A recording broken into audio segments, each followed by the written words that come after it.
Avec Minispot, j'apprends tellement de choses. Avec Minispot, j'apprends tellement de choses. J'espère que mon Seigneur sera satisfait de moi. J'espère que mon Seigneur sera satisfait de moi. Alhamdulillah, Alhamdulillah, Alhamdulillah, Alhamdulillah. Que l'islam et mon iman soient de plus en plus forts afin d'être auprès d'Allah. Voici le véritable trésor. Assalamu alaikum les enfants. Aujourd'hui, Inch'Allah, nous allons parler du mauvais ami. Il était une fois un brave chasseur qui atteignait sa cible à chaque tir. Il était appelé le roi des chasseurs. Un jour de chasse, il ne trouva aucun animal sur lequel tirer. Il était épuisé et son âme s'ennuyait. Il se rendit au bord d'un fleuve et s'allongea sur le dos pour se reposer. Entre-temps, il entendit un grognement rauque. Il se tint droit et prêta attention. Le bruit venait de très loin. Il saisit son fusil et se dirigea là où venait le bruit. Et plus il courait, plus la voix se faisait entendre nettement. Encore un autre cri vint se mêler au grognement rauque. Il put identifier que ce cri était celui d'un ours. C'est comme si ce dernier sollicitait de l'aide. Le chasseur parvint à le voir en fin de compte. En vérité, l'ours se trouvait dans une situation critique. Un gros dragon était sur le point de manger l'ours. L'ours, qui tremblait comme un lapin face à son prédateur, n'avait aucune solution sinon crier de toutes ses forces. Face à cette situation, le brave chasseur dirigea son fusil droit sur le dragon et dit « Viens là toi, grosse bête !» Le dragon se tourna furieusement vers le chasseur et cria d'une voix horrible. Il sortit sa langue fourchue et se mit à courir en direction du chasseur. D'ailleurs, c'était ça l'objectif du chasseur qu'il avait visé. Le chasseur tira droit dans le cœur du dragon et le mit par terre. Puis, il fit sortir son couteau et trancha la tête du dragon. Quant à l'ours, il continua toujours de grelotter sous l'effet de la frayeur. Lorsqu'il vit que le dragon fut tué, il sortit de sa cachette et courut droit vers le chasseur. Il s'agenouilla devant lui et commença à lui lécher les bottes. Il essayait de remercier le chasseur pour lui avoir sauvé la vie. Le chasseur le caressa et lui dit « T'inquiète, c'est passé, tu peux tranquillement retourner chez toi. » Mais puisque l'ours ne cessait de manifester de la gratitude à l'égard du chasseur, il ne s'en alla pas. Il resta cramponné au chasseur, tout comme un chien fidèle.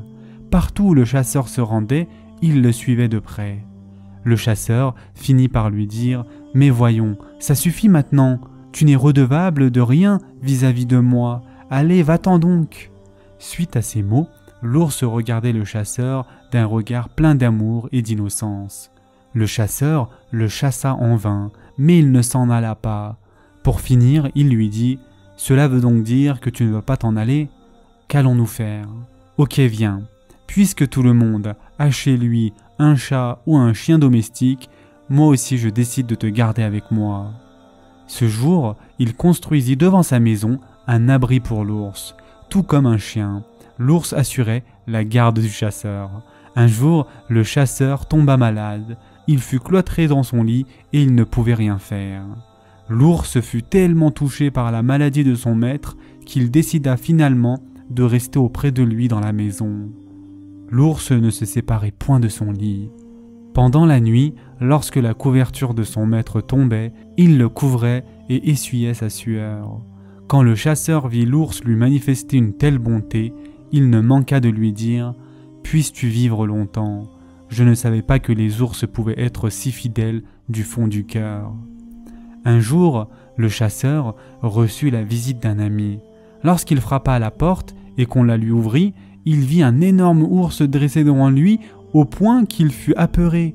Quand l'ours comprit que ce dernier était venu pour la visite, il le laissa entrer. Cette situation étonna beaucoup le visiteur. Après avoir vu son ami couché dans son lit, il lui demanda avec étonnement « Mais qu'est-ce que c'est que ça ? Tu étais un homme solide comme fer. qu'est-ce qui t'est donc arrivé ?»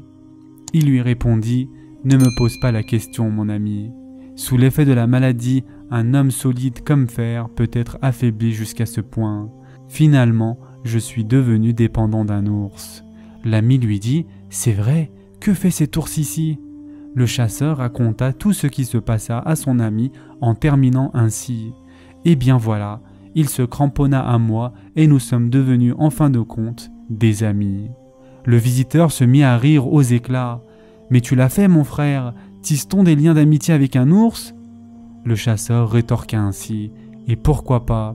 Ne vois-tu pas, il est devenu mon meilleur ami, il obéit strictement à mes ordres, il n'est pas comme tu le penses. » Son ami lui dit alors « On peut tisser des liens d'amitié avec tous les animaux, sauf les ours. » « Et pourquoi donc?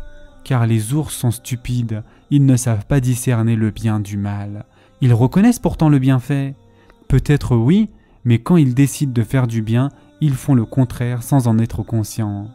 Un homme doit savoir choisir ses amis, mon frère.